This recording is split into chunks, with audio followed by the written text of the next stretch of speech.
to the November SPAC meeting. I call to order. We have one member who's absent. David contacted us, so we have a motion that we excuse David's absence. Okay, Mark, second. Terrell, second. All in favor? The opposition? Very good. On to the approval of minutes. Any corrections or updates? We have a motion at the minutes to be received. Okay, second. Luann, make the motion. All in favor? Any opposition? No. Public comment, I don't think we have anyone signed. We did not, okay. So on to updates and Nicola. No major updates from this one. We're still tracking the same projects that we've discussed, and so as we push out to all meetings for further action decisions, so we kind of follow them the next meeting. Okay, thank you. Sure. Wayne? Thank you, sir. We have no staff updates on the high priority topics. Chair, would you like to give an update on the work plan presentation? So Wayne and I were at City Council Tuesday and presented the work plan for 23, as well as gave updates, well received. All the commissioners and the mayor continue to support our effort. There was one question about taking construction into consideration and stormwater runoff. And I said that is what we do. And any other comments about? No, I think I agree. Council was very, very supportive. Comments, lots of positive head shaking and support. So and they thank the commission for all of your service to the community. While we're on the council, and there was one other item on the council agenda this past Tuesday, the drainage assistance policy as revised that you all endorsed and sent the council was passed unanimously, as was the new stream stabilization policy that you all endorsed and sent the council for approval was passed unanimously as well. So good news. We're in the process of implementing those two new policies. So right away, you'll hear more about projects coming through those policies. One other item, just an FYI, Reverend Taylor and I both gave a presentation to the Environmental Advisory Board recently, a few weeks ago, at the invitation of the chair, I believe. Colleen Sullins is the chair of that board. They are basically the equivalent to you all that reports to the sustainability departments. They deal with a lot of energy related issues and other environmental issues, solar, very green. So there's definitely some opportunities for collaboration. And I think that was, it was a good presentation, very well received, lots of good positive feedback and comments. And Commissioner Smith, I believe you have served on that board as well. Any I guess perspective you'd like to share with that board having served? Yeah, I think the challenge with that board is it's so wide ranging and it could go anywhere, right? And the challenge, the opportunity is it can affect any department in the city. So it has kind of tentacles in a lot of places while we seem to be, we're obviously more focused here. So I mean, it is a really interesting board and I've served for 4 years and learned a lot. The other, for your information update, city stormwater staff were invited by the Wake County Commissioner, in fact, by Commission Chair Sig Hutchinson, to make a presentation to the county's Growth and Sustainability Committee, specifically about the flood early warning system that you all have heard about. We were interacting with Commissioner Hutchinson during a Wake Water Partnership meeting that they were touring some of Raleigh's green stormwater infrastructure sites, met out at the Walnut Creek Wetland Center. And Commissioner Hutchinson was impressed with the flood early warning system and so asked us, our staff, to come present. And so Scott Bryant and Kelly Daniel from city staff went and made a presentation to that group. And I think that was very well received as well. In fact, I think the outcome of that, there have already been we had started discussions with Wake County, giving them access to views, but there's going to be continued discussions and potential collaboration for possibly incorporating Wake County controlled lakes into our flood system and investigating, are there drawdown possibilities in terms of active operational and flood preparation events like we do for Lake Johnson, possibly for other Wood County lakes like Lake Crabtree or Shelley Lake or some, Lakeland, those types. So I think there's very, very positive outcome in discussions. It will continue from that. And notice of prior construction under report, at this time, I'll turn it over to you. Back to you, Mr. Chair. About the presentation of commissioners, what is the stormwater equivalent for Wake County, or does an entity exist?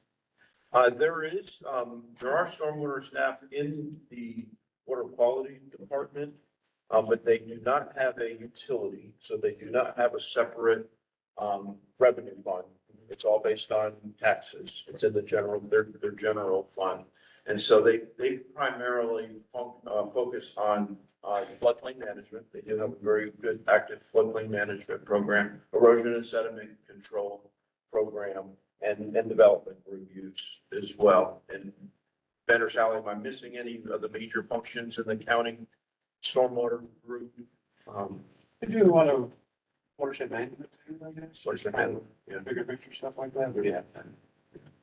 And they are very interested in green stormwater infrastructure as well at the staff level. We continue to have collaboration discussions with Wake County and the other communities within Wake County that as part of that Wake Water Partnership. They have a green stormwater infrastructure committee that talks specifically about GSI. And so we participate in those meetings every month. Okay. Thank you. Any questions for Wayne? All right, Ben.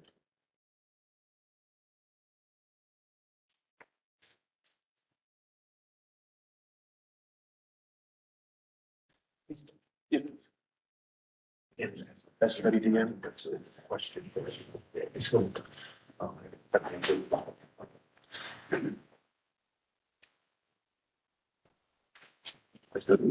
Yep. Yep.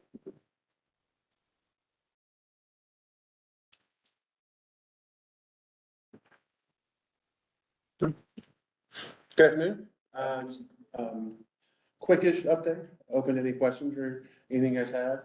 With me today is Sally Boyd, who's the planning supervisor. You guys probably know, at least from the announcement and the joy on my face, that I have some vacancies filled. Yeah. Anyway, so the stormwater design manual is something that was started a few years ago, and we last talked to the commission about it probably in detail before COVID. And so with some staff turnover and then with COVID, we've had some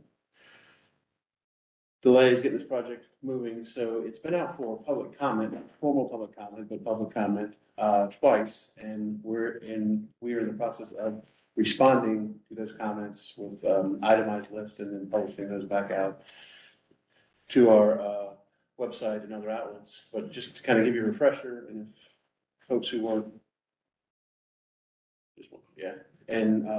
folks who weren't on the commission, basically our current manual is 3 chapters and we're expanding into 7 chapters.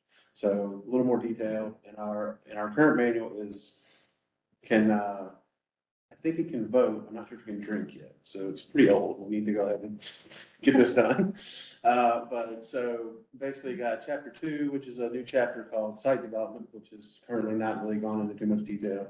And then we've got the hydrology section, and then the hydraulic section, and then stormwater management with this more of the stormwater control measure section, which hits on a lot of GSI things and also more detailed items with the SCMs that have definitely come along in the last 20 years, and sediment erosion control and floodplain management. So where we see our biggest changes was really in chapter 2 with looking at the development changes in Raleigh, which definitely centers around infill development. So I'm sure y'all noticed, and it's not shocking that we've gone away from larger construction projects to smaller construction projects on either existing lots or taking existing lots and covering them up and things like that. So within flood. So when our old manual was in place, we saw more 20 to 40 acre construction sites doing development. We don't see a lot of those right now. So that's why we're kind of catering the manual changes to address those issues that we see on kind of that lot to lot drainage that we talked about. So that's what chapter 2 really takes a big chunk of. Also going through some changes with some rainfall values, basically to give us some flexibility, because we do know we are in an ever-changing climate world now, and essentially wanting to not be tied into an accepted set of values that could be from years and years ago, but be able to be a little more nimble with that. Gutter spread, this third bullet is a pet project of mine. It's been most of my career trying to figure out how they basically gutter spread design, and this would take the city into a more conservative approach with gutter spread and tie it more to the same design standards we use for our stormwater pipes and inlets and things like that. And then also incorporating the state's minimum design criteria for SCMs and augmenting it with a few of our own recommendations. And then currently right now, we've got our stormwater design manual and the guidelines for land disturbing activities, which kind of govern all of our projects. This would incorporate anything we want to keep out of the guidelines for land disturbing activities into the stormwater manual, so it'd be one document. And then Sally will take you through the timeline. Yeah, so I've not been here long. I ended off this project, so we are working our way through those comments, public comments that we got in version 1 and version 2. We are not using a consultant, we're doing it in-house. The plan review staff is all engaged in various parts of that. And so from now through May, we anticipate generating new drafts of those chapters. We plan to come back to this group and give you an update at that time when it's ready to go out for another round of informal public comment. We feel like there'll be enough changes that warrant that public comment. For example, with the noose rules changing, we'll have to update some of the calculation methods and that sort of thing. Then we will be responding to those comments and putting out a new draft. Then we'll be coming back to you to look for a recommendation for that to go to the Planning Commission text change committee, because the manual needs to be, it's referenced by the UDO. So it has to go through the formal adoption process. So we anticipate we've kind of blocked out time for going through that process to the text change committee, to Planning Commission, and then to council. And then once we see those dates for that, we'll set an effective date and provide probably webinars to the design community to roll that out. So are there any questions about the timeline or about the information that's been presented?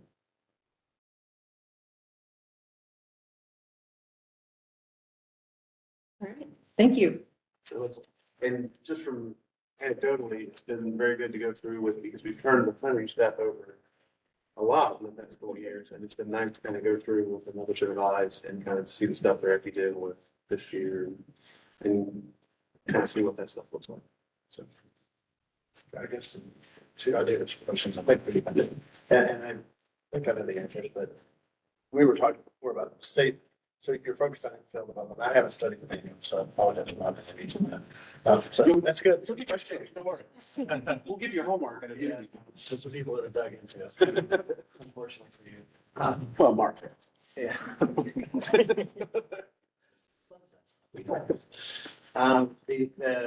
You know, on infill development, we can't go above and beyond what the state kind of allows. So, but you still can't layer in stormwater regulations on beyond, like if it's pretty development site, as an impervious surface, you can't go deeper than what's.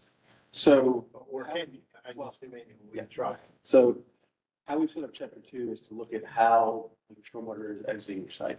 I mean, is exiting your site, yeah. So, we do understand that with existing impervious, we are really tying it to this much impervious kicks in, this much in. It's, are you changing your drainage patterns on your site and where you have stormwater to. So that's kind of how a lot of chapter two and the abilities set up like that. So Yeah, it's really looking at the flooding issues or the drainage issues rather than the water quality So issues. if it's flipping this way and it used to go this way, Yeah. then there's an analysis needed because you're pushing it all to a different Yeah. spot.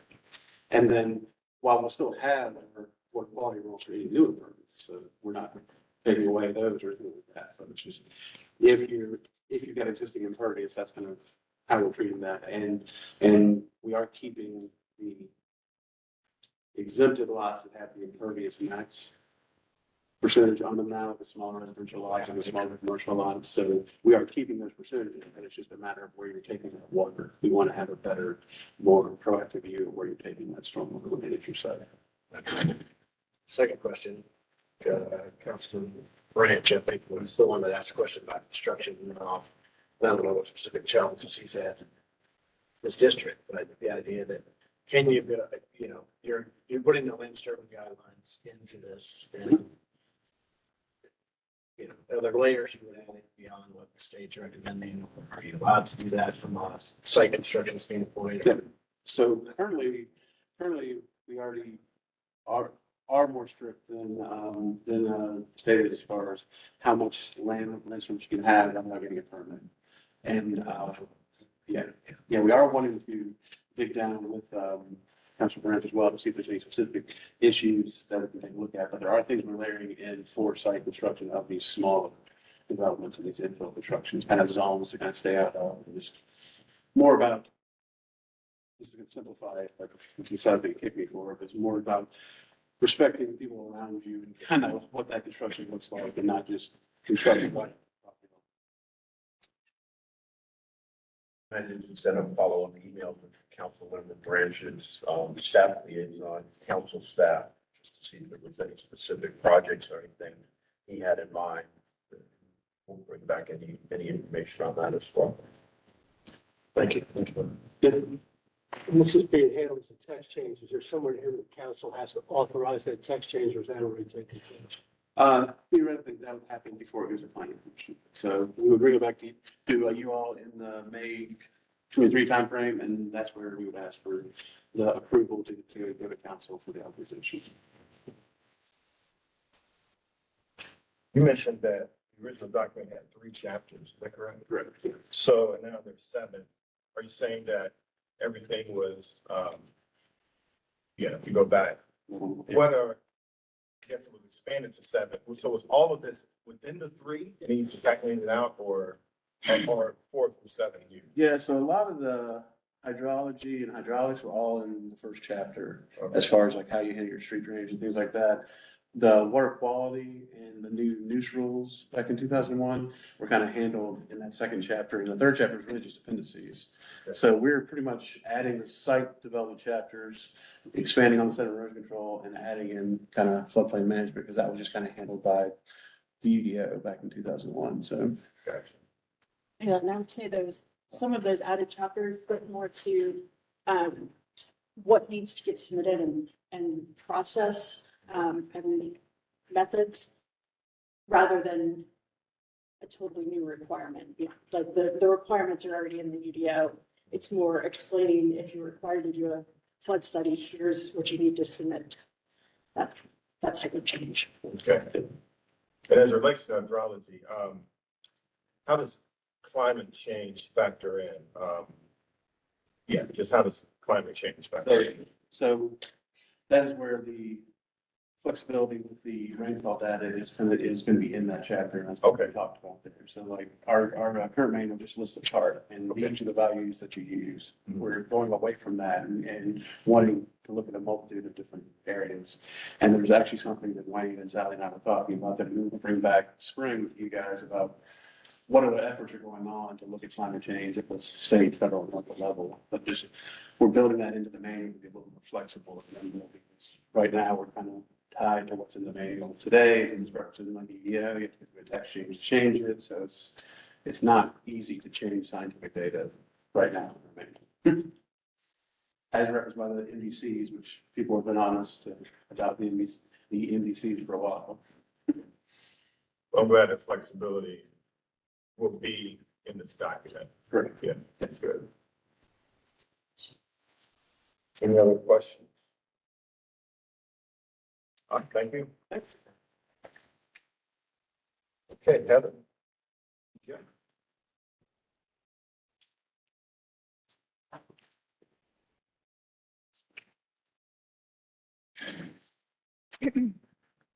Afternoon, Commission members. Afternoon. It is my pleasure to introduce the next presenter, who will be Jeff Keaton from Wildlands Engineering.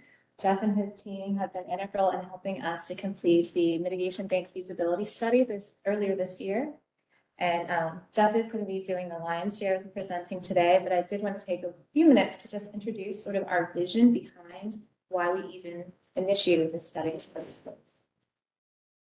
So this mitigation bank feasibility study is really the first phase that our division is taking to really explore our potential to generate mitigation credit and nutrient offset through our water quality improvement projects. So our vision is that this will keep more mitigation funding here in the city of Raleigh to benefit our urban waterways and our water quality. So there are a couple of factors that went into this potential that we see for this program. The first one being is that our division already implements water quality improvement projects as part of our mission. So we do stream restoration, green stormwater infrastructure, SEM retrofits, and those projects have the potential to generate mitigation credit or nutrient offset. The second thing is that we have somewhat of a rare opportunity in that we're one of only 3 municipalities with a municipal mitigation bank. And so this means we're allowed to generate stream and wetland mitigation credit. So not all municipalities have that opportunity. Greensboro is another municipality, and Charlotte. And so Jeff will actually talk about Charlotte's success with this model, which makes it very promising to see how they're using this concept. The third thing is that our organization, the City of Raleigh, is currently buying mitigation credit and nutrient offset for many of their projects. So sometimes, let's say a transportation infrastructure project or a Raleigh water project where they're expanding their utility to meet the growing need of our population. You know, sometimes they impact streams or wetlands or a riparian buffer or just our general water quality, and they have to offset that somehow. So this is an option that the city has and is taking advantage of to purchase credit and offset. The issue with this is that it's often cheaper to have these mitigation banks or projects outside of city areas or urban areas where it's cheaper and easier to implement these projects. So what's happening is that we're having some environmental impacts here in the city of Raleigh, and that mitigation funding from the city is actually going elsewhere outside of the city where it's a little bit cheaper to do these projects. So the vision is that if we're already doing these projects here in the city to improve our water quality, and there's a potential to generate mitigation credits and nutrient offset, and there's a need from our other city departments to purchase this credit, what if they bought credit from us or nutrient offset from us? That would bring more of our city's money here to the city itself, improving our water quality and not having that exported elsewhere. And it could create a new revenue stream for the division to do more of these projects here in the city of Raleigh. So that's kind of the vision that we have right now, just exploring the feasibility of it. And so I'm going to let Jeff get more into the details of the work that's been done through this study, some of the findings and potential next steps. But we're really interested in hearing your thoughts on this concept. So thank you. Thanks, Heather. Hello, everyone. As Heather said, we did a feasibility study to analyze the potential to implement this program for city stormwater. So let's go through this.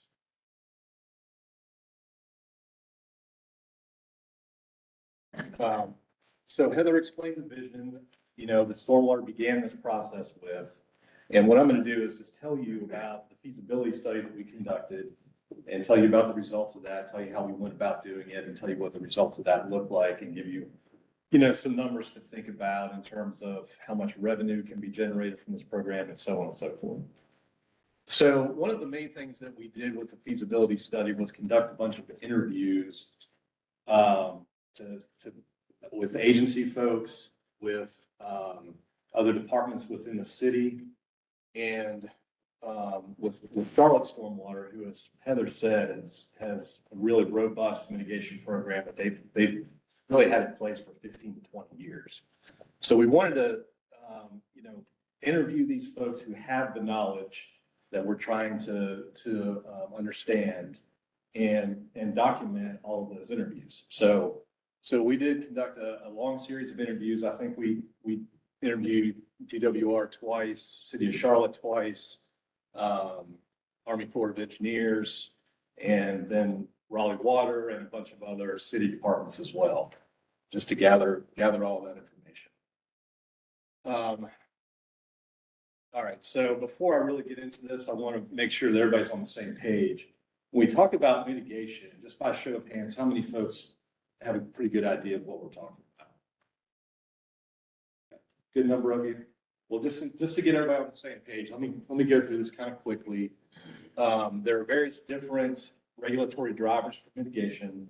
Stream and wetland mitigation is driven by Section 404 of the Clean Water Act. So these are federal regulations that developers and DOT and people who are building things have to comply with. And the way I explain this to people in very simple terms is I say, look, if you're gonna build a new Walmart, and to build that Walmart, you have to put a stream in a pipe or you have to fill in wetlands. You have to replace those resources within the same watershed, within the same hydrologic unit. And so that's, the developers can do that themselves. The state does it for the DOT. They're a huge impactor of streams of wetlands, believe it or not. So the state does it for them, but most of the time, the developers don't want to do that. So they come to companies like ours and we develop these mitigation banks and they buy credits from us. But as Heather said, that 3 municipalities in the state can set up their own stream and wetland mitigation banks: Charlotte, Greensboro, and Raleigh. This is an example of stream restoration. This is a project that my company did. You can kind of see the before and after of this project, just to give you an idea of what a stream that needs to be restored looks like versus a stream that's been restored. And you can do mitigation through stream restoration, which is basically when you go in and rebuild, fill in the old channel, pump the water around the project, and then rebuild a new channel, a new stream channel with good habitat, good water quality. It's connected to its floodplain. It's able to utilize its floodplain to store floodwaters, all kinds of good things. Stream enhancement's a little bit simpler. You leave the channel in place and just make some improvements to it. And then you can also do stream preservation. Wetland mitigation is kind of similar. You're taking a wetland system that is not in good shape. Maybe it's not even a wetland anymore and you're restoring it back to a wetland condition, or you're enhancing the hydrologic and biological functions of the wetland system. You can also do establishment, which is like wetland creation. The agencies don't typically love that, but it is done sometimes. And then you can also do wetland preservation. So these pictures are not before and after. I find it really hard to take pictures of wetland projects. Pictures of stream projects are pretty easy to do, but I'm a little bit of a shutterbug, so I like to take pictures. But it can be hard to capture what you're doing in a wetland system. But anyway, these are 2 pictures of a project we did in Virginia Beach, just to give you an idea. Is there a pointer on this thing? Pointer won't work because it's too easy. Well, If the pointer doesn't work. okay. Well, anyway, I was just going to point out that there's different zones within that bigger picture at the top. There's like an emergent wetland zone with herbaceous vegetation, and then there's some more like bottomland hardwood forest type wetlands with trees in them. Then there's a different set of regulatory drivers that create nutrient offset and riparian buffer mitigation.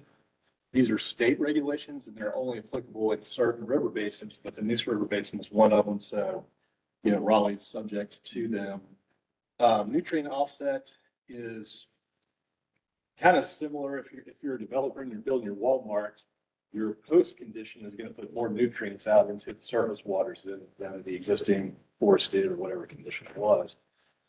So if you do that in this river basin, you have to mitigate that impact by, reducing nutrients, nitrogen, and phosphorus elsewhere in the river basin. Or you can just buy credits from an approved mitigation bank. Buffer mitigation works much the same way. If you're going to cut down trees within the riparian zone of a street or of a stream or a creek, you have to offset that impact as well. So there's riparian buffer mitigation. And this is just a picture that's an example of a riparian buffer. All you do in this case is plant trees in the riparian zone. For nutrient offset, you can do a buffer as well. So the cheapest way to get nutrient offset credits is to plant a riparian buffer. That's all you gotta do is plant trees adjacent to a stream where there didn't used to be trees, or a channel that runs to a live stream. You can also do stormwater control measures, and the city of Wilson has done a very small nutrient bank where they did a stormwater control measure to take nutrients out, the runoff. And so it can be done that way as well. Most of the private mitigation bankers don't do that just because it's much more expensive. So mostly what the private banks do, well, in fact, completely what the private banks do is plant riparian buffers. Those credits can be interchangeable. So you can plant one buffer in one place and get both types of credits. So they can't be swapped out. Okay, so like Heather said, the city of Raleigh already has an existing bank, a stream and wetland bank. And it was established back when Raleigh Water was looking to build the Little River Reservoir, so back around 2010. And they put all of these credits, you can see in the table. This is the total credits right here. So they've got 13 acres of wetlands, which is a pretty good bit of wetland credits. And they've got about 2,300 feet of stream, which is not very many stream credits, quite frankly. But they've never used these credits. They've just left them in the bank all this time for a couple of reasons. One, they're saving them potentially for a future large project. And then the second reason is they just don't have the bandwidth to really operate a bank. So they kind of just left it there. I believe they're doing some small projects now to add some more credits to the bank. I think stream credits. But that's what they've got so far. So the take home message of this is the bank is already there.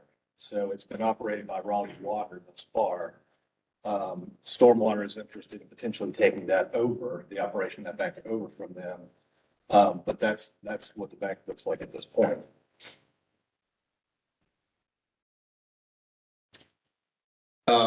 So the city does not have a nutrient bank. But there's another private company that's one of our competitors that Fair works for that has done a project for Raleigh Water, and they're just going to turnkey all of the credits to Raleigh Water. So it was done on the Neuse River wastewater treatment plant property, and they just, I guess, have a contract with Raleigh Water just to sell all those credits directly to Raleigh Water. Is that bank going to generate 7,500 pounds per year nitrogen offsets? Yeah, something like that. Okay, so one of the things we wanted to just make sure we fully understood was what types of credits can stormwater generate if they're going to operate this bank for these banks. And we already knew they could do stream and wetland because there's already streams of wetlands in the existing bank, but we wanted to find out about nutrients and buffers as well. And so we interviewed DWR about that, and they, have no reason to think that the city cannot operate a nutrient offset bank. In fact, as I said, the city of Wilson is doing that. City of Charlotte does not operate a nutrient offset bank because they don't have any nutrient regulations in the Catawba River Basin or the Yadkin River Basin. So they have no reason to need a nutrient bank. The interesting one to me was that the way that DWR interprets the North Carolina law, they had apparently never been asked this question before. So we came to them and said, can the city operate a municipal buffer bank? And they had to research it, and they came back to us and they said, we don't think you can based on the way we read this law. And it seemed like there was even a little bit of disagreement between the folks that we interviewed. So I think there's potential that the city could, and I think the city really ought to ought to explore that further. I mean, we got that from some pretty big dogs at DWR, but they hadn't really contemplated much. They hadn't had their attorneys review it. The city's attorneys haven't reviewed it, and so on and so forth. So we do think that there is still potential for that, and that the city ought to pursue that. Okay, so who's going to use, if Stormwater develops these banks, who's going to use the credits? I think, correct me if I'm wrong on this, but I think the city's vision is to only sell credits to other municipal departments. So they could technically sell to developers if they wanted to. But I think they really just want to focus, as Charlotte does, in selling to other municipal departments. So we did some research. Raleigh Water provided us with some data that they've collected on what they've spent in terms of mitigation credits over the last 10 years or so. And they have spent, so the data set was kind of incomplete. Some of the transactions didn't actually list the type of credits that they purchased. So it's a little bit incomplete, but they spent at least $1 million in the last 10 years on stream and wetland credits, or actually just on stream credits. And then we also looked at, just to see, so the city of Charlotte Stormwater provided us some data on the operation of their bank. So we wanted to see who was buying their credits, what departments were buying their credits. And if you can see that table, it kind of lists that out for you. And you can see by percentage which department buys credits. The red one is Charlotte Douglas Airport. So they are the biggest purchaser of these credits, of stream credits. And that is a city department in Charlotte. RDU is not a city department. So when we analyze how much revenue we think the city can generate, we had to take out the sales to the airport. And then this is wetland mitigation credits. The buyers are going to be the same, various different municipal departments. This again, this table is the Charlotte data. So you can see by percentage what department buys credits. Again, the airport is the biggest one. Interesting to note, though, they're not buying nearly as many wetland credits as they are stream credits. And this is where it gets pretty interesting. So, we feel like based on Charlotte's data and based on what Raleigh Water has provided us, that they're pretty good municipal market for these credits. But nutrient offset could actually be the biggest revenue stream for stormwater. And that's mostly based on Raleigh Water's projected needs for nitrogen credits as they expand the News River wastewater treatment plant. And so they're going to expand it by about 15 million gallons per day. They're going to expand the discharge by 15 million gallons per day by 2030, I think, is the plan. And then beyond that, I think there's another 15 MGD by 2040. So the issue is they would, as they're expanding their discharge, they would either have to increase their treatment capacity to take more nitrogen out of the effluents, or they have to buy these offset credits. And so I believe they think that it will be less expensive to buy the offset credits, and that's how they want to deal with the issue. So anyway, that could be a very large revenue stream. We'll talk about how much here in a second. So if Stormwater can sell a similar amount of credits as Charlotte Stormwater minus the airport sales, we think that stream mitigation credits could generate about $600,000 per year of revenue. And then they're not going to sell probably as many wetlands because it just seems like municipal departments don't buy as many, nearly as many. So that would only generate probably about $30,000 per year.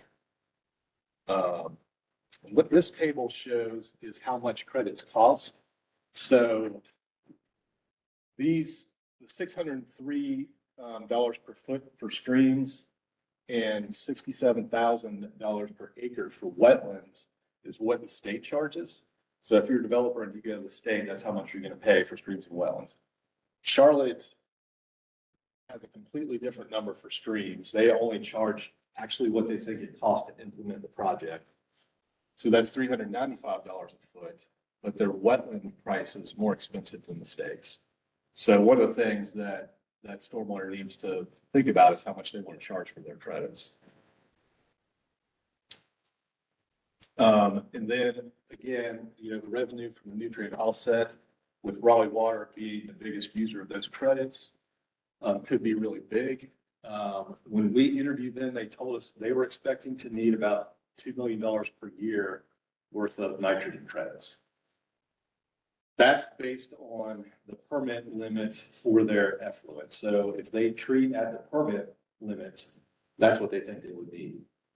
There was another study done where they looked at this and they said, well, the treatment plant's actually operating at better than its permit limit. So we don't think that number would be as much. So it might be 1 million, we don't know. But I think one of the things that we need to figure out is exactly how much nitrogen is Raleigh Water going to need for that plant. But it could be a big number. Okay, so study findings and recommendations. I'm just going to kind of go through these, one by one, and I'll just kind of read them. But so we think that this is the way that Charlotte does it. We think that Stormwater should have agreements with the other city departments that they buy their mitigation credits from the Stormwater Bank. Just to make sure that everybody's on the same page and that they know what credits are needed and how many they're going to have to sell. We think that one Stormwater staff member should be responsible for managing the banks. It's going to be a big job to manage and oversee all that. So we think that will require a staff member to do that. So number 3 is there needs to be a systematic way to identify and prioritize mitigation projects that go into the bank. That's Charlotte does that both for streams and for wetlands. Also Durham does that for compliance with the Falls Lake and Jordan Lake rules. And that's a pretty typical method to get started. You want to pick projects that are going to be good projects. They're going to be fairly easy to implement. And so there needs to be a process to go through to pick those good projects. Design consultants could be managed by the bank manager and work on projects all the way through construction. Usually the designers are going to be pretty instrumental in construction management. Property protection. So the mitigation projects have to be protected in perpetuity by either a conservation easement, which is the preferred method, or some other method like restrictive covenants. It's a real estate transaction. It needs a real estate agent. So we think that might be best handled by the real estate services unit. Design build approach can be used for construction. Charlotte has done that on mitigation projects, or the more typical design bid build approach can be used as well. Consultants would probably be used for post-construction monitoring. So for all these projects, you have to monitor the success of them for 5 to 7 years, depending on what kind of project it is after the project is implemented. I don't necessarily think the design consultants would be the ones to do that, but there are consulting firms out there that can help out with that. I think Charlotte is moving towards doing that more in-house, but they've traditionally used consultants to do that. Another issue with mitigation is long-term stewardship. So once the project closes out, all the credits are sold, you're done with it, it still has to stay in its condition. The easement is always going to be in place and has to be managed. So there are, land trusts and folks like that who will hold those easements and maintain them over time. That's called third-party stewardship. Charlotte is starting to do this in-house. They have their own kind of stewardship program where they're watching over their easements after the projects are closed out. I don't think that can be done for a nutrient or buffer bank. I think DWR will allow that. So, long-term stewardship has to be figured out. IRT, so there's a group of agencies that oversee stream and wetland mitigation. They're called the Interagency Review Team, or IRT. It's the Army Corps of Engineers, DWR, EPA, and Fish and Wildlife, several agencies. So IRT and DWR coordination, DWR is the only agency that oversees buffers and nutrients. Coordination can be overseen by the bank manager, but coordination for specific projects should include the design consultant.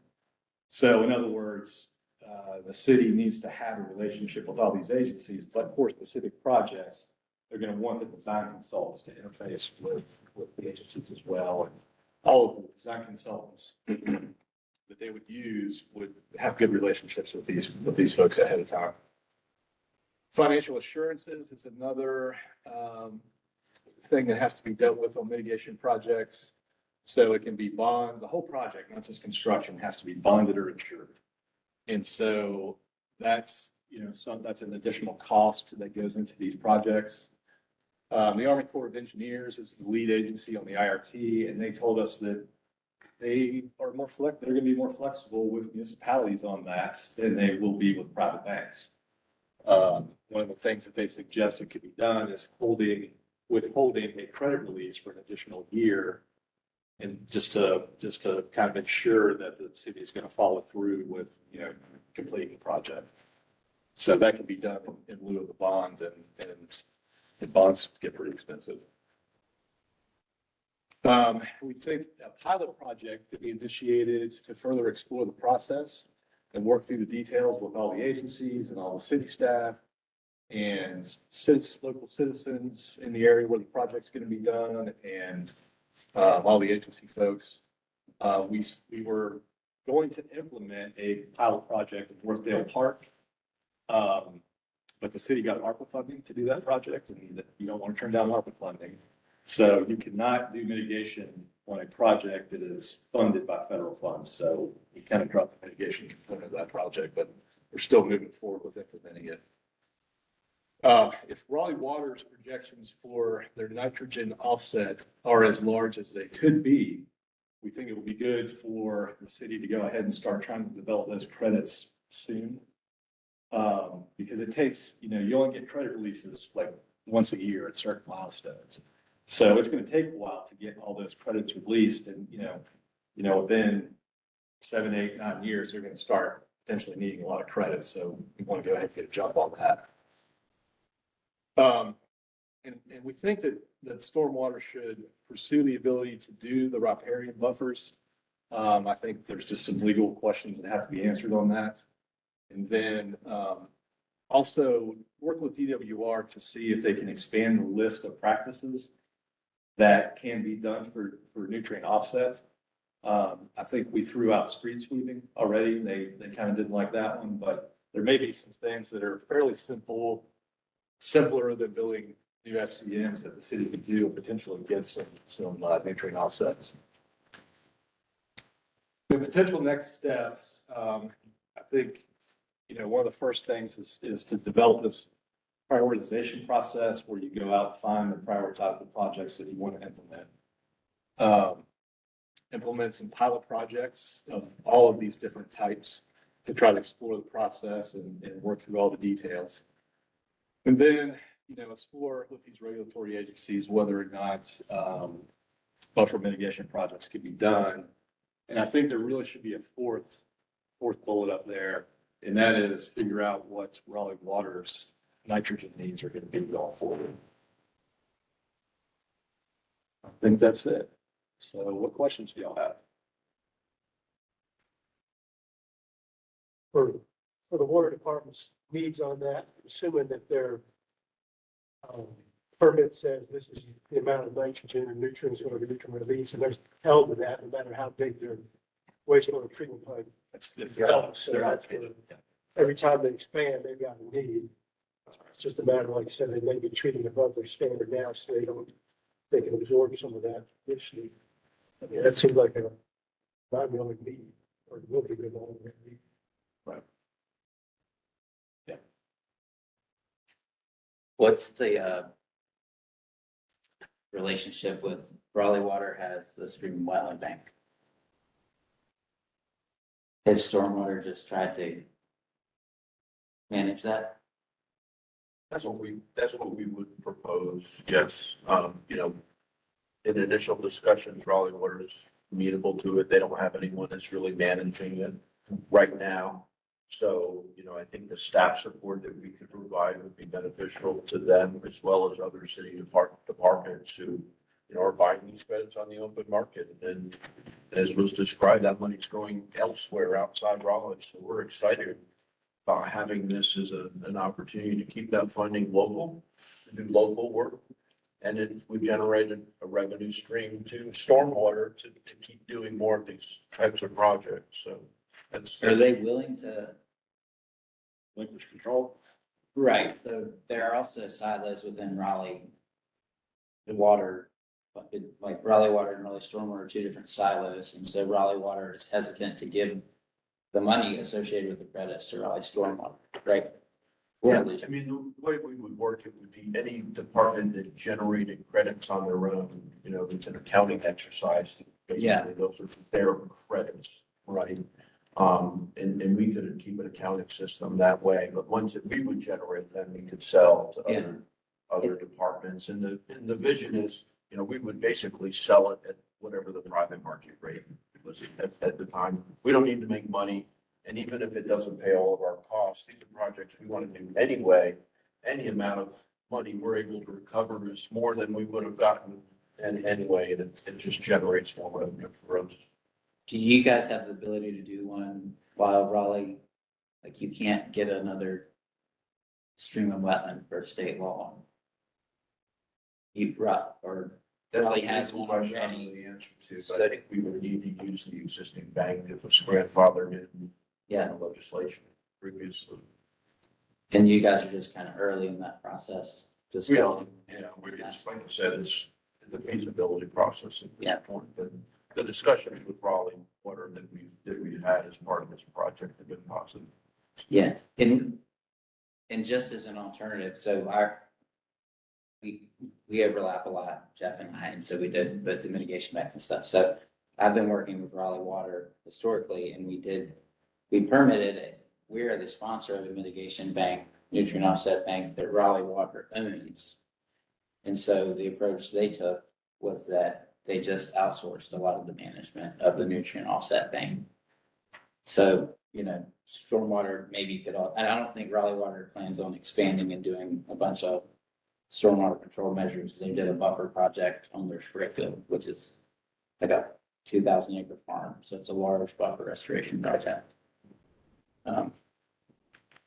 But I would guess that Raleigh could, I mean, you could do that. That would be it'd be an easier lift for stormwater to outsource someone to sponsor a bank that they own without having to go through all of the hurdles that are going to take like a lot more time and may or may not pan out as a good thing. It would be a less risky way to enter the market and learn, you know, everything involved. I think just something to consider. I'd agree. I think that's an option to explore as was explained. There's a lot of learning and administrative functions and legal issues that, you know, need to be understood in order to do this right, as well as monitoring basically that needs to be done in perpetuity to make sure that if you've got a buffer and a conservation easement, that somebody's not cutting down the trees on it, you know, things like that need to be done on an ongoing basis, that we would need the staff capacity to manage that. So certainly getting third parties involved as well is going to be certainly a piece of it, at least at the startup to get the program going for sure. Probably most third parties are not going to build projects in the city, maybe, but it's easier to build them outside. So I think one of the goals is getting projects done in Raleigh where, you know, where the money's being spent. Well, yeah, I mean, I thought you could just build one and be the sponsor. And it would be easier to get that permitted than Raleigh trying to be the sponsor.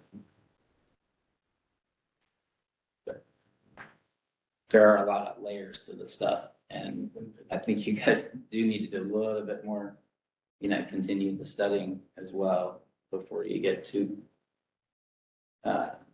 deep into it in the layers. One of the biggest problems is just the state staffing around us. Like Raleigh is growing and well-funded, and really into all this kind of stuff, but the state is at a kind of the opposite situation where they're having trouble keeping all the staff that would manage this, and this is really outside of their wheelhouse. During this process, was any consideration given to including parks and recreation in this program? Because the driver for this was the city is doing a lot of stuff that potentially could generate mitigation credits and not getting any credit for it.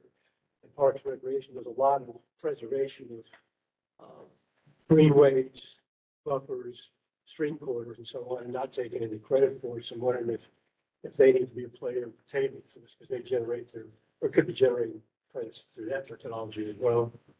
Absolutely, and we've had some conversations with them as well. I think the main tricky part about if it's on city land, it's not a conservation easement anymore because you can't put easements, we can't put easements. It's more of a protective, it's a different legal way to do it, but absolutely, Mark, yeah, that, we see that as a good They're to potential. sell to somebody else and keep these. Well, yeah. Gift it. Trick is to work through, there's a lot of stuff the city does that reduces runoff and improves the streams and everything. But then for the mitigation, there's a little bit of higher regulatory, correct me if I'm wrong, higher regulatory standard and more things that you have to do that the city is not necessarily comfortable doing. And there's a big, it takes a lot of effort, and then you got to sort of weigh whether, when that's worth it and when it's not. Another way that the city can generate credits, and Raleigh Water is doing one of these projects right now where they're, I think, replacing or rehabbing a sewer line near a stream. And so they're doing some improvements to the stream as part of that project. And that can generate some stream credits that they can use. So they'd be doing that work anyway. So, that's another kind of easier lift way to get that done. Yeah, the trick would be probably a partnership if they're doing a lot of the infrastructure construction. Because their concern is they're always doing this stuff, fixing the sewer line and having to repair streams and everything anyway. The trick in the Raleigh structure is to get a unified Raleigh entity and you guys on the same page, doing it together.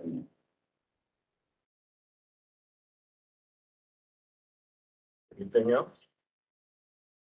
I think you mentioned at the beginning about the, meter, kind of near term, because it's going to take a while to kind of get off the ground. What is the kind of trigger point for that as far as staffing needs, or what's the kind of limiting factor here as far as that? There's still more studies, is it staff coordination, or what else? Well, so one of the things, like Jeff mentioned, is this pilot project. We think that's really important, just to see how this actually works, to get a project, what it takes. So yes, staff is limiting. We don't have someone dedicated to this, but certainly I'm working with Jeff, So as Wayne said, we rely on consultant support, at least early phases, still working out the kinks of the feasibility, the legal, we have more meetings to have. Things are changing all the time. But that's, I think, once we try a pilot project, once we identify, which we are looking for currently, then we'll really get to work through those issues and see what it's going to take to do it.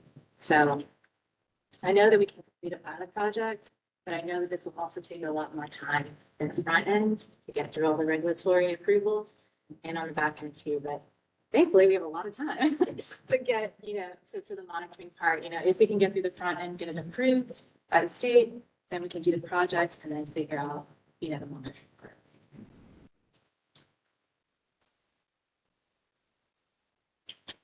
Thank you.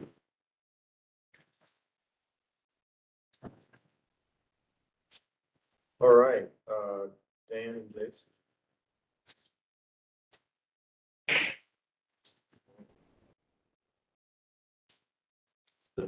Yeah.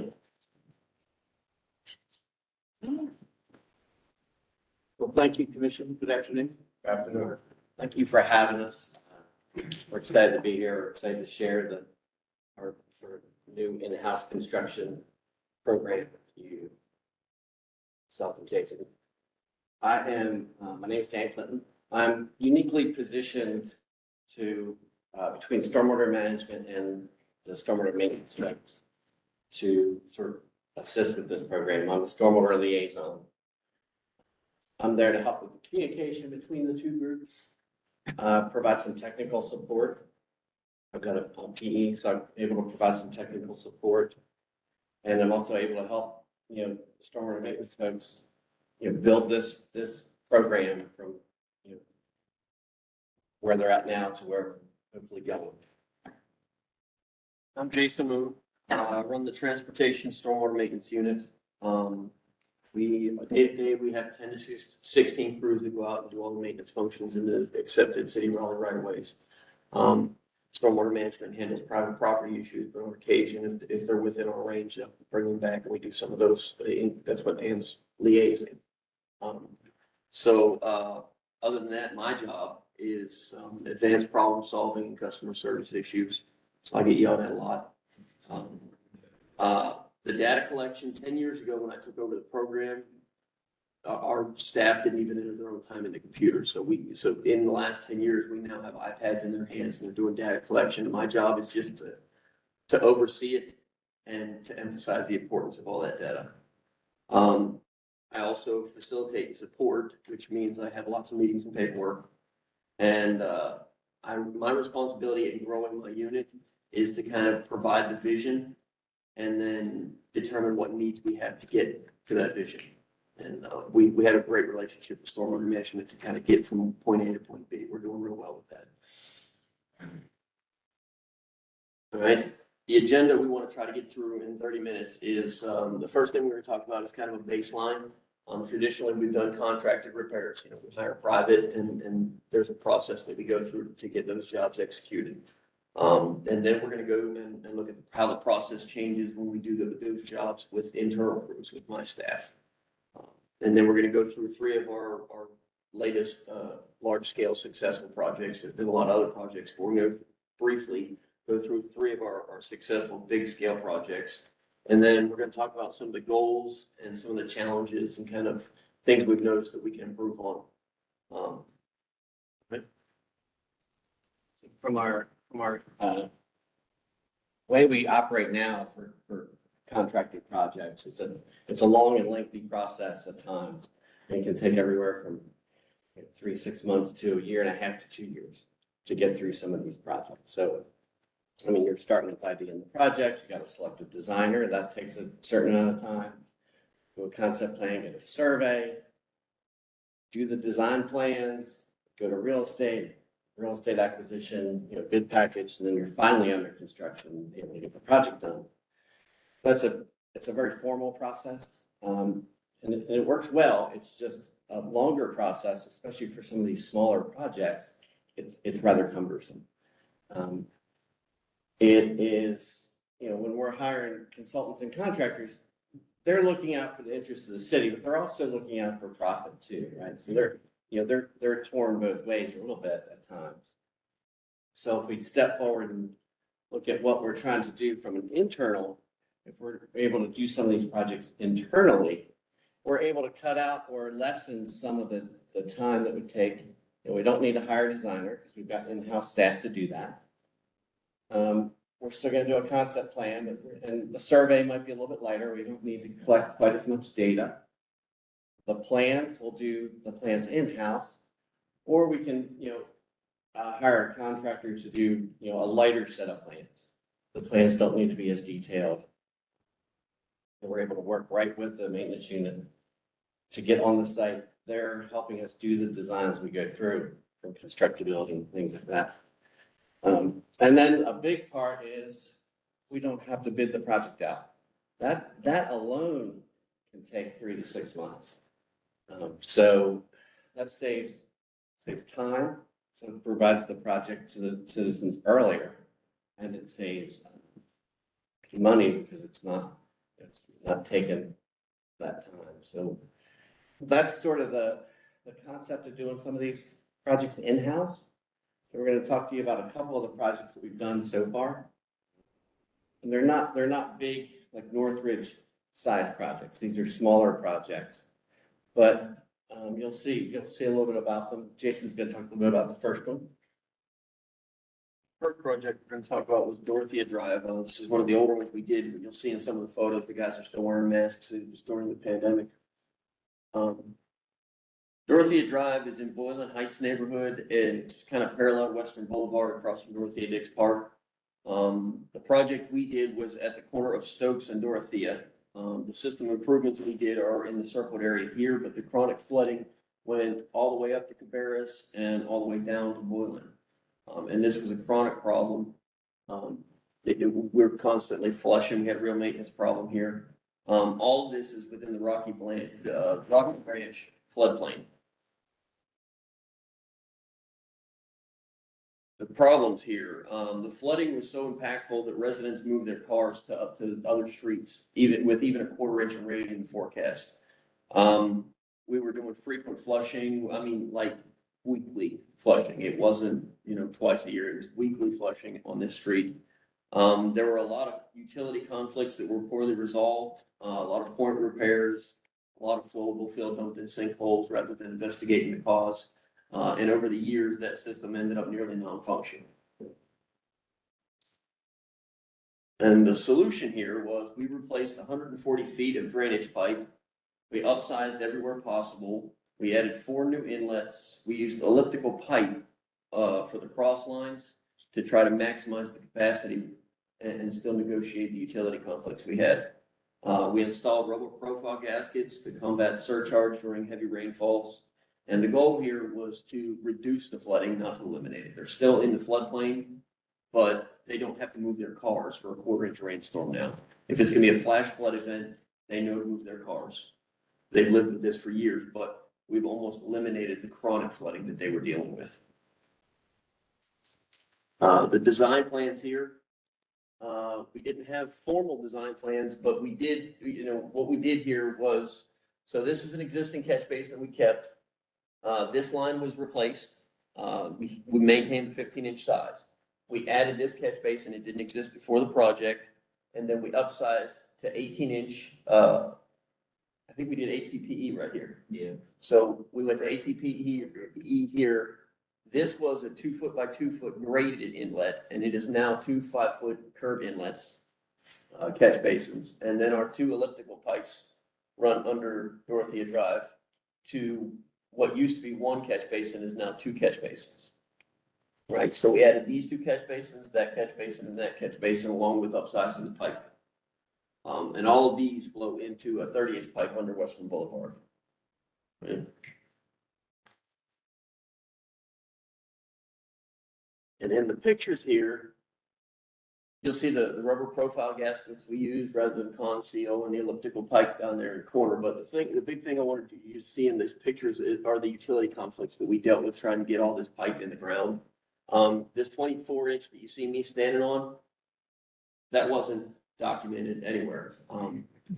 We weren't sure if it was an abandoned stormwater line or an escape tunnel from Central Prison. So we spent almost 3 days investigating exactly what this giant pipe was that ran through our job site. And we jackhammered a hole in it and ended up being full flowable fill, but it takes 3 days to run these things down. A contractor, I don't know how long they would have shut down to figure that out, but we were able to run it down, and within 3 days we were back up and running. But and we've got I think this is a 6-inch water main, and I think this is an 18-inch water main where they had to come put a pressure collar on it for it so that we could support it during the project. But I mean, we had gas lines and water lines, and there were just lines everywhere. And that's communication lines. There were some pump lines that had to be added to the basins that we were adding. So there was a lot of things we negotiated on this site. That was an interesting project for sure. That was the first one we did, and it was a shorter project, but there was a lot of complications to it. And that 24-inch line, we didn't even know it was there. So we're digging and we find this gigantic pipe that was relatively new, and we still don't know where it came from. It points straight at the prison.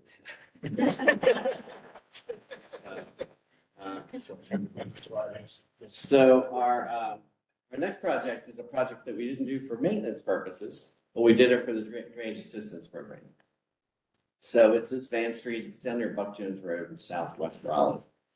The situation was that Wilmot Street, which is just above on the north side, there was a house up there that was flooded. And we came to the drainage assistance program. They took a look at it and tried to understand why there was flooding occurring. Well, the drainage system up there ended right here. There was a catch basin and it just ended. It was almost like it was built by two different neighborhoods, and the downslope neighborhood didn't carry the pipe through. So it would have to bubble out of the inlet. And so that caused the system to be really inefficient, right? Because it's run and it's got all backwater. So it was flooding out the house on the upstream side of it. So that's where it went through the drainage assistance program. Here's a picture. That inlet was up there by the car on this side of the road, but it was flooding. The water was running down the street. It was flooding the street. There was some structural flooding upstream. They applied for drainage assistance. So the solution is we extended the pipe. We added some catch basins up on the road to make sure we could protect that house, and redid their driveway apron to raise it up a little bit. The design was done in-house before we got the project. So this is one of those projects that would maybe be done a little more formally in-house with one of our drainage assistance engineers. And and because it's new alignment, it's a little harder than just following the old alignment. So we needed a full profile on this, and we needed a plan view that showed the XY coordinates of where the new system's going, so we can get the surveyor out there to stake it out. And that was kind of new from the maintenance program, because it's just a different, they're maintenance folks. They're normally, just maintaining things and not doing new alignment and stuff. So this is the upstream section where the driveway, we replaced that driveway at service topping and added in a couple of catch basins, ran some of that pipe down the roadway. So it's a little bit of a bigger scale, longer project than they had done in Dorothea. We're just slowly advancing, growing, and doing slightly more work in different techniques. Next project is the one we just finished a couple weeks ago. Yep, Burkwood Lane. Burkwood Lane is up off of Millbrook near Six Forks. It's in the Big Branch Drainage Basin. It's up near Cedar Hills Park. The flooding here was limited to the street. It wasn't flooding structures, but to give you an idea of what was happening here, Six Forks Road is right there. Right? These houses back up to Six Forks Road. So there's a substantial amount of runoff coming from Six Forks Road through a 36-inch pipe that runs down to the catch basin at the top of this cul-de-sac, right? So the problem here was that 36 would run down to the catch basin, which is right at that mailbox. And then the pipe coming out of that catch basin was a 24. So there was a bottleneck to begin with. 36 into 24 was never going to work. And then to compound that, somebody was kind enough to clean out a concrete truck in that catch basin. So our 24 was reduced to a 12. So the problem here, the reason we got repeated calls and it was a real maintenance nightmare is because 36 inches of water was running down to this cul-de-sac off Six Forks Road, hitting a 12-inch bore and shooting the catch basin lid up in the air. It was actually elevated when it come off. You could see it fly off, and they weigh about 285 pounds, and they're cast iron. And the residents, it would come off so often with every rain that the water would push it to the other side of the cul-de-sac, and the residents would go out there and drag it back and put it back on themselves, which is not something we want happening. We have big electric cranes to do that for us. We don't want residents doing it with wheelbarrows and shovels. So we had a real safety issue and a maintenance issue here. What we did is we removed all of the 24-inch pipe that was full of concrete and replaced it. And we also laid a second 24-inch pipe alongside of it. So now we have two 24s to accommodate that 36-inch bore. We added two junctions in order to accommodate the new pipe, and we rebuilt the catch basin at the top of the cul-de-sac where it was a 5-foot curb inlet. It is now two 2x3 grate inlets. Right. Which it's greatly reduce the maintenance need. That top isn't running across the cul-de-sac anymore. Higher capacity and lower maintenance. So our plans for this project, we had kind of a plan view and we developed a profile. We had no formal plans for this one. We did a lot of hydro excavation. Well, I'll show you in the pictures later, but we were able to determine elevations on a lot of our utility conflicts here. And there were several very worrisome utility conflicts here that we had to deal with. A hydraulic model was used to determine the pipe size we needed. And based on the model, we used profile gaskets again here because we determined that we were going to experience some surcharge on the lower joints. Right. So we have, we used the profile gaskets everywhere we felt like we were going to get surcharge in this system. And like I said, what you see here in the center picture is we knew that there was some communication lines that were running the back of the curb. So they're hydro excavating with our flusher truck to determine what the elevation is for that. And we had,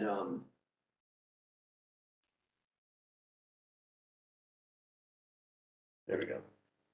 Over here, there's a primary line, a transmission line for Duke Energy that runs right across our project here. There were 2 Duke Energy service lines here. Each of these houses had a water service line and a sewer service line. And so we were able to determine elevations for each of those things and plot them all along our profile to make sure that what we were expecting to install was we were going to be able to execute it. We were confident we were going to be able to do what we planned to do here.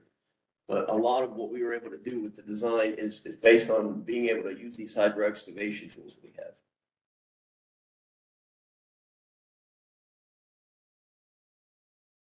Let's talk about some of just the money values that we looked at. So as we're doing these projects, we have a good grasp on the cost. So because we're tracking all that, and that's been a big step up in our program. So the costs are, this is the City of Raleigh cost from what we spent, what we physically spent on the project. And this is what we estimate if we did a construction estimate, an engineer's estimate. The Raleigh numbers are a little bit higher. And part of that, this got to do with the fact we're still learning, we're getting better. It's the first project we did with Dorothea. It was about an $18,000 difference. But we're still within, the ballpark.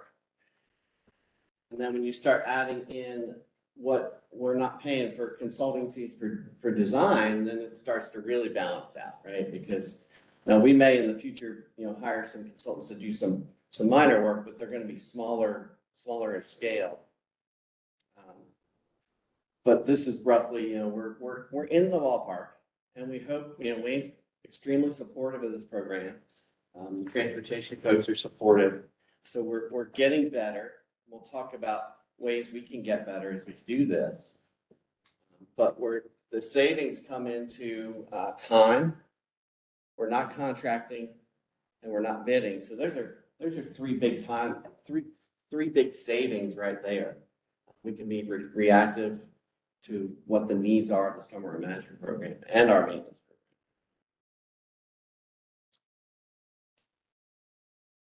So we've done 3 projects. So some of the things that we're finding is that this size project works pretty well. They're about, $120,000 plus or minus project. That works pretty well for what we have now as far as equipment, staff, ability. We've learned that we need some more training. We need training for, Jason and I for construction management. We need our construction folks to gain a little bit more experience on this construction techniques. These are our maintenance folks. They're not necessarily construction focused. So we're working on a training program for that. We've got our equipment, like Jason was saying about the hydro excavating. That's a nice bonus that we have internal that we don't have to rely on external for. So that's response and ability. Okay, next. Some of the goals that we have for construction are to expand our capabilities. We want to be able to do those larger projects. I would love to be able to take on some of the CIP projects, some of the smaller CIP projects, but those small CIP projects are still outside of the scale that we're prepared to handle right now, but I'd love to get into those. And we're always looking at new technology, ways that we can do point repairs and bring some of that stuff in-house. And the stormwater field just has new technology coming out every year, and we want a piece of that. My guys really get excited about that stuff. We want to reduce maintenance. We want resolution versus reaction. This is one of the things that I preach to my staff all the time, resolution versus reaction. So my predecessor, we would go out, and if a catch basin clogged, they said, okay, there's obviously a clog here, we'll flush it, and we'll come back when it clogs again. And if it was 2 months later, 6 months later, they came back, they flushed it, and they moved on. I want to resolve that issue. The reason it's clogging up is because it needs a tail ditch. So now we have the tools that we need in Dan to go get a right of entry, dig the tail ditch, and now we're not coming back every 6 months. So we've resolved it rather than reacted. So that's one of the things I really preach to my guys. And we want to improve our level of service, which includes faster response times, and we want to be able to take on additional assets that we don't take on right now. One of the big issues we fight is when it rains, every state road in Raleigh floods because DOT does not have a maintenance program. I want to take those over, but I need assets in order to do that. I don't have the staff, I don't have the funding. It's a big ask, and I just can't do it right now, but I would love to not have that egg on our face every time it rains. So from our management standpoint, we're looking, for flexibility and less complexity to what we're doing for our engineers over there. We're able to complete projects faster at a higher quality as we continue to do projects. We're getting better and better. Wider range of project types, so we can do little point repairs. It's a lot of effort to go through a bidding process for a really small project. You spend time, you spend effort. If we can do that in-house, we can turn around, 2, 4, 6 months, we can have those done. Whereas, if we had to bid, it would be a lot longer. We're able to be proactive. We're able to get out there before something fails. And, because through our asset management program, we're looking closer at the pipe systems. So we know what's there. We know what's coming. It's going to fail. Let's get out there before it fails and do some work. Cost savings, we're going to continue to get stronger and better with that. And our goal is just a higher level of service for our citizens. Next. All right, where we go from here? Breaking new ground, like I talked about the new technology and new methods, we love that stuff. My guys, we seem like boots on the ground and dirty fingernails guys, but we really do enjoy looking into that new technology and getting equipment demos and people out here to show us the newest and the best way to do things. We are changing our focus from reactive to preventative. We're trying to think on a larger scale. We're trying to resolve rather than react. We want to build our construction program skills. We want to increase our staff and equipment. I'm all about growing this program. I feel like investing in ourselves is far better than hiring contractors on a consistent basis. And our training program we've talked about. We have an outstanding occupational safety training program. Our guys are all OSHA 10 and confined space and flagger and work zone. We do all of the occupational safety stuff. What we need are skills.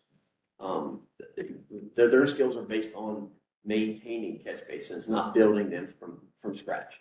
So when we do these larger construction projects, I'm out there every step, shoulder to shoulder with them going, look at the spec, we have to build it this way. You can't just figure it out. You've got to do it the way it's intended to be done. So it's continuing to build those skills for the guys. They're outstanding when it comes to safety. Our safety officer really doesn't even check our job sites because I'm far worse than he is. I keep my guys safe. It's important to me. But we do need to build those construction skills, and that's the training program we keep talking about. I think that's it. That's it. If you guys have any questions, we're happy to answer those.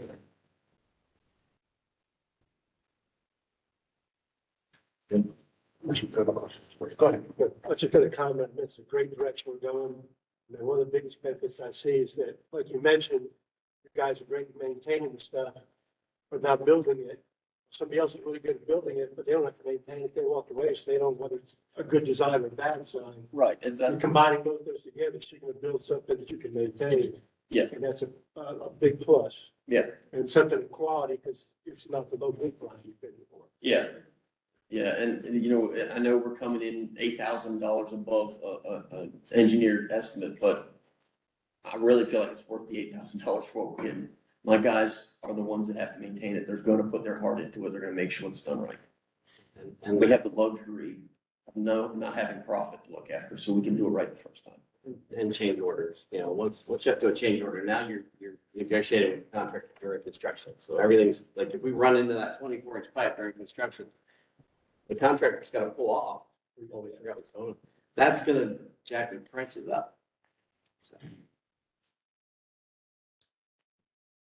Yeah, I just wanted to say hats off to these guys. I think this is a really exciting program.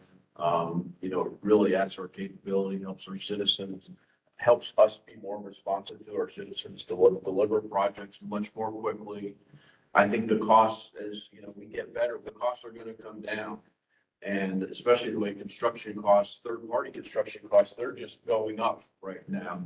So I think the savings is gonna continue to grow over time as we build these in-house capabilities. So hats off, thanks, Jason, Dan, please pass along the kudos to your crews. These are really cool projects. The quality's there. I was out there. I mean, they're putting this work in. Dan did some compaction testing. They're exceeding all of our standards from a quality standpoint. So, very, very exciting. Yeah, the unintended consequence I spoke with Dan with earlier this week, but it'll be a drive. The citizens was so happy with how well the project went. Is she's pretty much demanding that I go to FEMA and tell her she's not a flood zone anymore. She doesn't flood every 2 weeks now. It's not being the floodplain. I think Dan actually did get a call a few weeks after that project. The lady thanked him because she doesn't have to move her car anymore. Yeah. But it has flooded since. There was a big storm in the spring that it flooded. But it was a flash flood event. It was not a small rainstorm. It's with the support of transportation and stormwater management that we can continue to invest and grow in this program. And your support.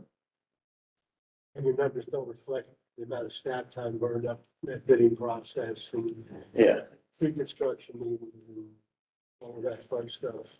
And we get to invest in ourselves, right? We get to invest learning construction techniques and put that effort into building our skills instead of, you know, figuring out how to get the paperwork ready. All right, that's it. Good site. Thanks. Thanks. All right, Western North Ridge Stormwater Improvements Project. Yeah, I've been hoping.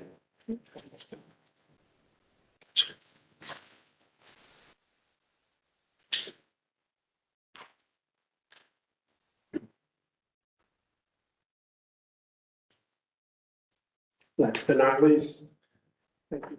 I'm Dan Kiker. I'm a supervisor in the capital improvement program for stormwater. And I'm going to share with you an update on the Western North Ridge Stormwater Improvement Project that we've been working on for the last year. It's currently, it's been designed, it's been permitted. Got a contract routing right now, and I'll get into that in a little bit. Not with me today is Todd Wall, our project manager. He had some prior commitments, was not able to reconfigure those. So he has done an exceptional job working with our consultant, WK Dixon and Mark Hortzman.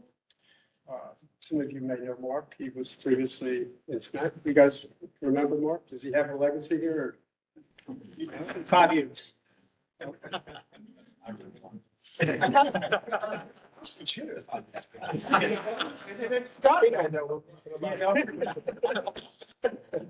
would have not told you as a chairman of the board. Thanks. That's all I got. So this will be the largest CIP project we've had at the city in stormwater, and most expensive. So I'll share with you some details on that, a very important project.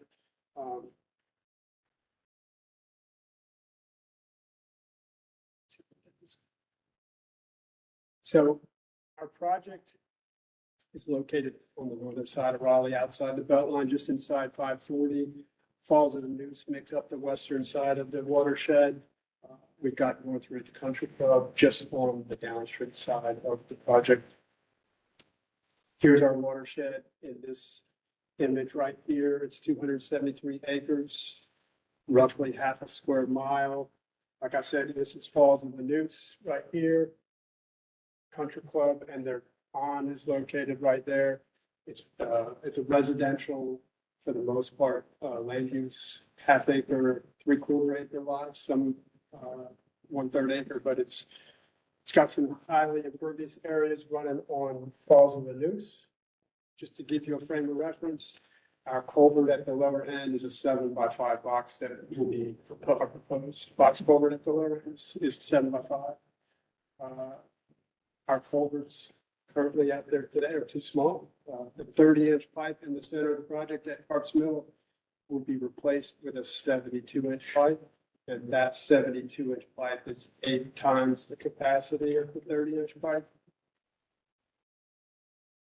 So this is a figure that shows the inundation depths of the study area. This is the golf course down here. This is Grist Mill here, Harps Mill here, and the upper end of our study area here. What drove this project was some flooding to 4 homes. One of the homes is going to be demolitioned and pulled out of the floodplain. And the project will remove flooding from 3 other homes. In addition, another driver of the project was roadway safety. If you were to look closely at this, and Mark's going to show you some pictures, both Harps Mill and Grist Mill over top to depths over 18 inches. And roadway safety was a big driver of this project. So our consultants have an EPA or an XP soil model to study the watershed. They did that. It's a fully dynamic model that combines hydrology and hydraulics. It allows us to see what happens downstream when we make the upstream improvements. So we have some open channel in the lower section of the project that property owners are out there stabilizing their properties, or the channel, so they don't lose more property. Dixon has put together a very comprehensive evaluation of the watershed, so we can see what those downstream changes or impacts would be. I'm going to turn it over to Mark. Mark's going to share some of the benefits and the design of the project, and I'll wrap it up at the end. Thank you. Now, the trick to this thing is just fantastic. And again, I'm honored to be here after spending years on the other side. It's nice to be in the line of 5 questions on this side. So as we're kind of building the case, they did mention that this is one of the most expensive CIP projects. So just trying to build the case on why we are spending this type of investment for this. This is Grist Mill. This is a photo taken back in 2013. So, almost 10 years ago. And even though I know everybody in this room wouldn't try to drive through that, there are some people in the city who will try to drive through that type of flooding and have those subsequent, results.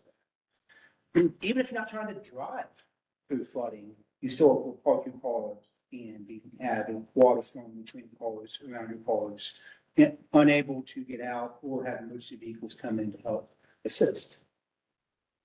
Protecting public health and safety, right? So, and, so while we don't get to take a lot of pictures during the flood events, after the flood events and high water marks are always good indications. Or if you just want to have a giant fence jammed into your garage, that's another indication you had some flooding. That's not white. I try picking that up. And of course, high water marks on somebody's garage gives you a good indication of how high a doorknob is, so you can get a depth on it. If you're tall, to me, that's like, just kidding. But it does give you a good indication of when you're putting it together an H&H model to kind of get a good feel for how accurate is this model, and subsequently, if we show our proposed improvements, how accurate would this improvement be.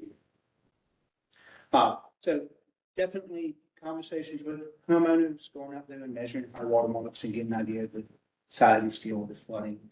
The picture on the left-hand side is that 30-inch pipe that David just mentioned. But when you get a bunch of tree roots and stuff crammed into it, just like when you pour, concrete washouts into it, it no longer acts as a beach pipe. And of course, downstream of our project, we did notice there's quite a bit of bank erosion happening. Just as a reminder, bank erosion, that type of shear stress happening, we have time flows going through it. So the question will be, if we do make the pipe bigger upstream, what type of impacts do you have downstream? So talking about the overall project benefits, again, to reiterate, one of our goals is to provide a 10-year level service or provide them a 10% annual chance that they have clear roadway passage. And also to reduce structural flooding to homes, especially during the 100-year or the 1% annual chance event. So this is a picture of Parks Mill when it's raining and it's not flooding. So that's a picture of our goal happening here. It's not really big rain for it. So as David mentioned, we put together a comprehensive H&H model. And this really kind of highlighted, if you're looking at here, look at the different color variations show the water depth. So I showed a picture here of the garage door with the high water mark on it. Well, that's right there. Well, that's yellow. That's pretty deep. In fact, that's about 2 feet deep of flooding. On the street itself, you're getting about 1.5 feet deep. So, and I know, right? None of us would drive through 1.5 feet of water, but Hartsville Road is heavily traffic. There's heavy traffic on the school right now south of here, connects parts of North Raleigh. So yeah, people do hydroplane and try to drive through. And our proposed improvements for the 10-year event, right?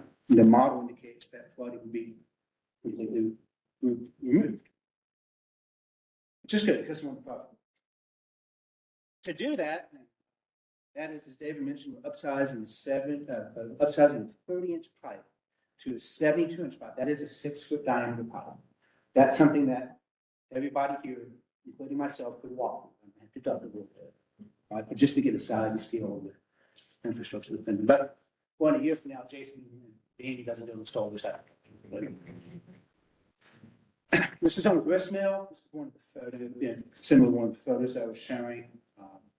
And again, you're still looking at the flood depths. The model is indicating 1.2 to 1.5 feet of flooding in the road during a 10-year annual chance event. The photos that we have taken correlate to what the model is showing.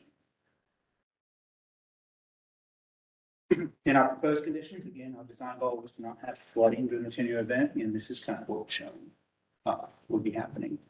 We did want to look at the 1% annual chance event, the 100-year event, again, for structural flooding. We mentioned we had 2 properties, 7309 and 7312, that did get, have quite a bit of flooding during the 100-year event.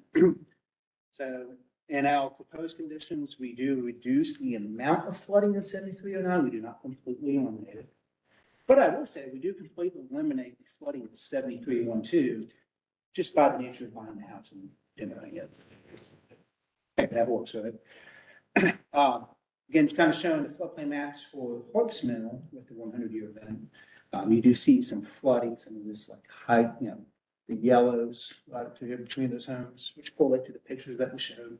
And then that gets substantially reduced as a result of this project. Now, again, I say the result of this project, this pipe here, this box culvert is 7 foot wide and 5 foot high. So that's, you could take a rafting trip through that and to give you an idea of the type of capacity we're looking at. So again, just you take all that water that used to be on the ground, flooding around the ground, and you open up the pipe system, put on the pipe system, that water is still going somewhere. And now it's getting trucked downstream quicker and faster. So we need to look at downstream and understand what type of impacts that we have close to that water stream. So this is Harps Mill. Of course, the pointer doesn't work, but this is Harps Mill right through here. So the downstream channel that we looked at is from Harps Mill to the golf course. Already, this is in the existing conditions. You already see that we actually came out there during a tropical storm Elsa and took those pictures. And you get an idea of the type of erosive forces happening. So now the flows that we're proposing by putting in that 7x5 culvert is effectively a 200% increase in the amount of flows. And you can imagine that's really kind of bumping up what we call the shear stress, the rate of erosion from the fluids. This photo shows from the GIS story map that we have, where people can take the sliding ball and slide it back and forth to see their property and where the floodplains change. And we'll provide a link to this. You can actually see the floodplains downstream increase, right, as we push more water downstream. And so we really looked hard at, there are some bank instability areas that as we push that 200% increase of flow downstream, we really need to take a hard look at to make sure we're not eroding out people's property or causing so much bank instability. It might be washing out that bridge or impacting the sewer lateral. So, of course, as an engineer, I need to show engineering plans, right? Presentation. One of the things that we proposed, two things we're proposing. One is a boulder toe wall to help reinforce the bank as the amount of water keeps pushing through, and to help preserve the public property, their kind of backyards. And then further downstream, we're also laying back the banks from a 3-to-1 slope, putting riparian plantings in to kind of help provide that bank stabilization. And here's a good photo example of the boulder toe walls that we're planning on putting in. We've put those in on some past City Raleigh projects and they've held up very well. So they actually have been stepped down into that. So one other benefit, we said, hey, we're going to take one of these houses that are flooding and take it out floodplain. Well, we can do that by buying it out. But it wasn't just saying, oh, this house floods, let's buy it. We actually were looking at, well, hey, if we have to upsize this 30-inch RCP to 72-inch RCP, there's a section here that exists in 30-inch that goes between the homes. Now, I don't know how many of y'all have to install 72-inch pipe on a daily basis, but that requires quite a bit of trench. And it's pretty deep, so now you need a box. Oh, it's next to homes. Now you need foundation protection. Now you need vibration monitoring, so all the china in the homes doesn't fall off the mounts. So the cost of upsizing a 30-inch pipe between two homes starts to increase exponentially. And if you don't, just from a visual perspective, you don't have to do construction every day to say, if I like, yeah, I'm going to put a giant excavator between those two homes and dig down 8 feet. Everybody can say that's a lot of constraints there. So we went to this home. It might or might not have been after a big rain event, and said, hey, the cost of your home is going to be, to purchase your home is less than it would take to construct. Would you be willing to sell your house? I think he was pulling a fence out of his garage at that point and came to us with a pin. They were willing to sell. So we, as part of this project, we are now going to take, this is now city-owned parcel. We're going to demo the house and the pool in the back. Even though we did talk about tension in the pool. We're going to demo the back of the pool. And as part of our plans, we're now shifting the alignment to go through the center of it and going to daylight that section of stream. So right now it's a closed pipe system, but now we can take these boulder toe walls and daylight that stream section, paying homage to trying to improve water quality as part of this water quantity project. And providing kind of not a true park space, but an open space area. We'll have a fence around the boulder toe walls. People can kind of look at the water.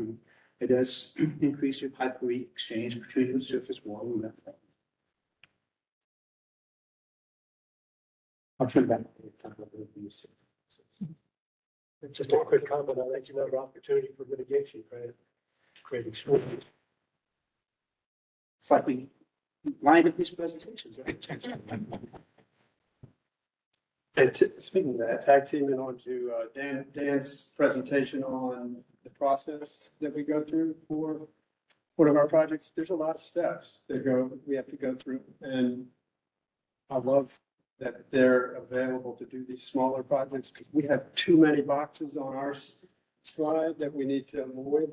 But just on one of our CIP projects, just any project in general, we'll go out and collect survey, we'll get a consultant on board.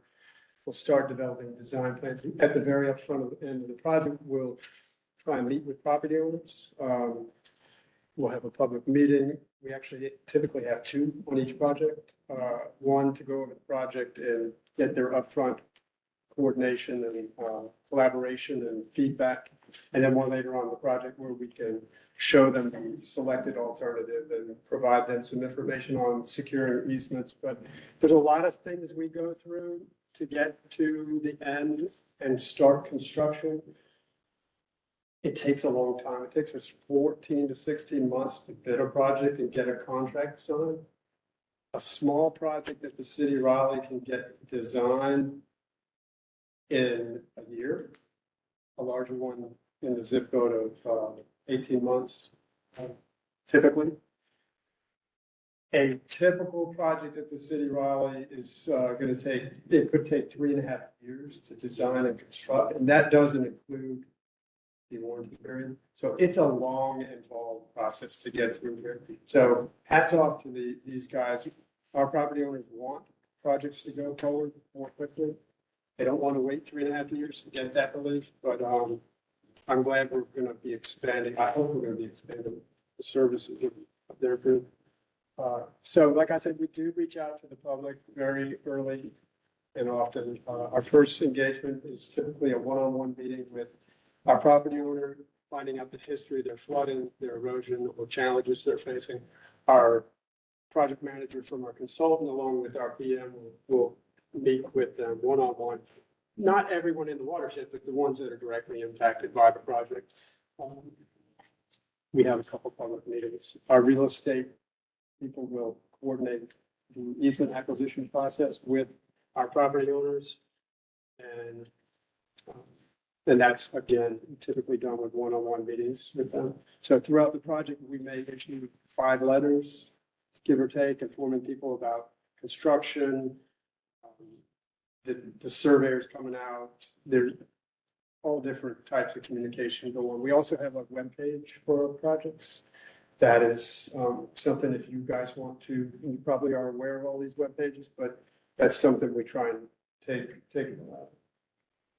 we try and do more than just pay lip service to our public outreach. It's something it's critical to the success of our projects. So project and easement costs. This is Western Northridge we're talking about now. Our project in total is going to be $8.2 million. This was higher than what we had originally planned on. If I had a pointer, I'd point at this cost right here. The easement cost came in at $1.5 million.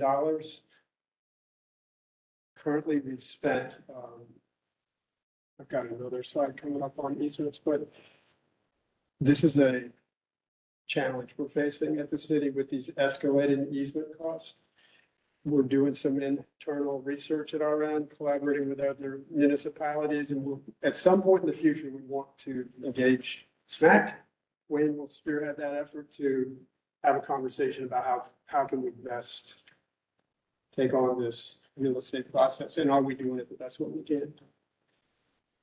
With our projects, we have all different types of costs. Our design with our consultant, construction.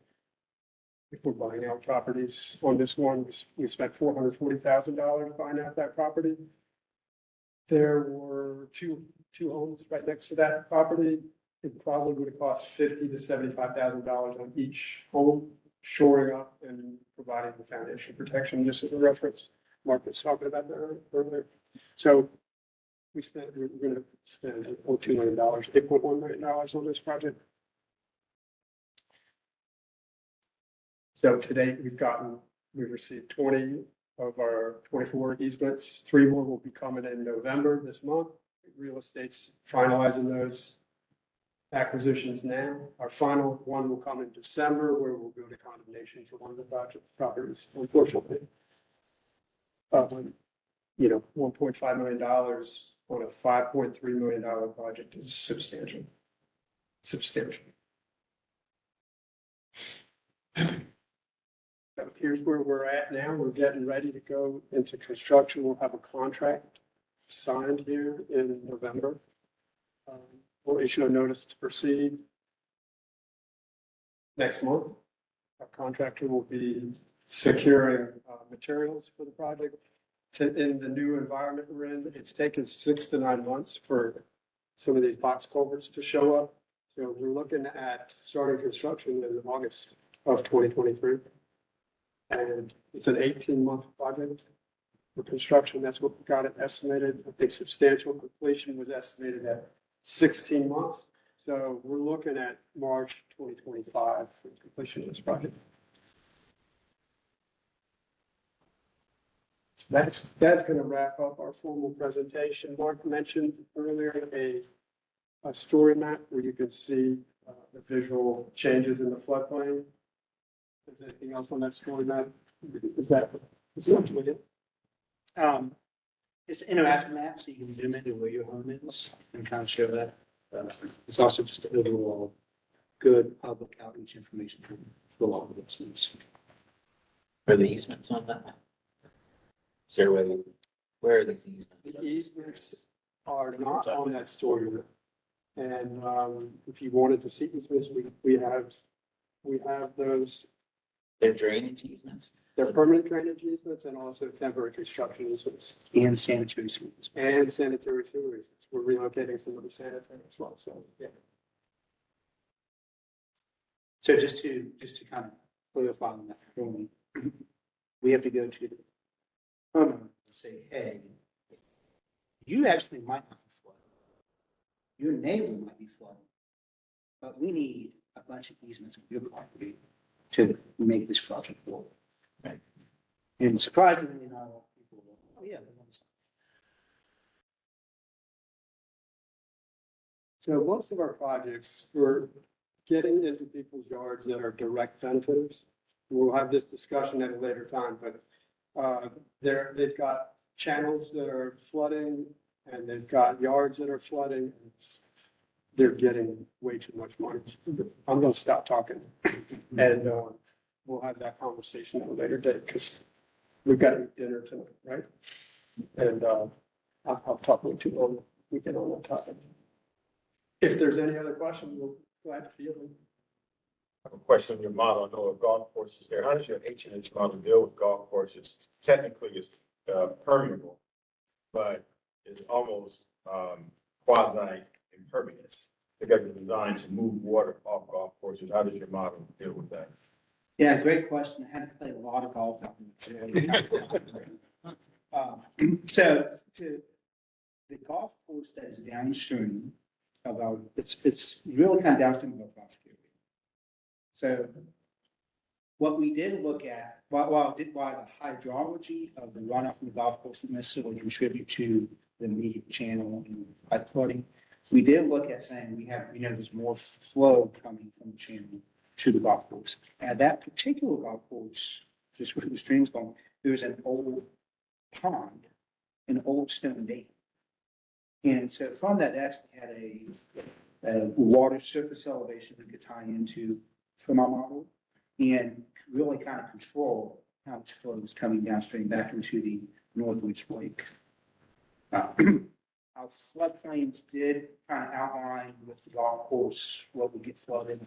We had meetings with the golf course out there to kind of discuss impacts to them. They were generally okay because the part where that pond ties into the channel, not many people play golf. We did have to spend some time on golf. Any other questions?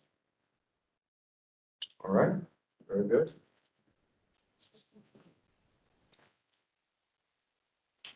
Under other business, we voted last month that we would move the December meeting from the 1st to the 8th. So just a reminder, we are second, third,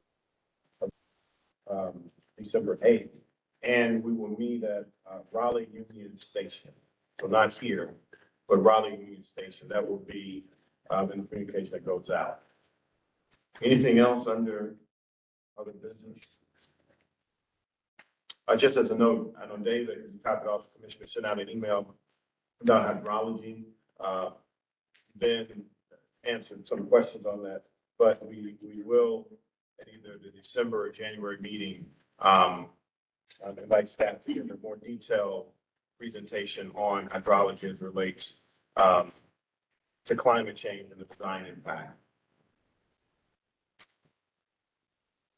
Yeah, and for those interested, Raleigh Union Station does have a lot of interesting green stormwater infrastructure installed there. So we'll do a little tour afterwards for those who would like to see the facility. It's a pretty nice facility. Motion to adjourn. Mark, second. And Katie got you. All those in favor? No opposition. Very good. See you in December. Thanks.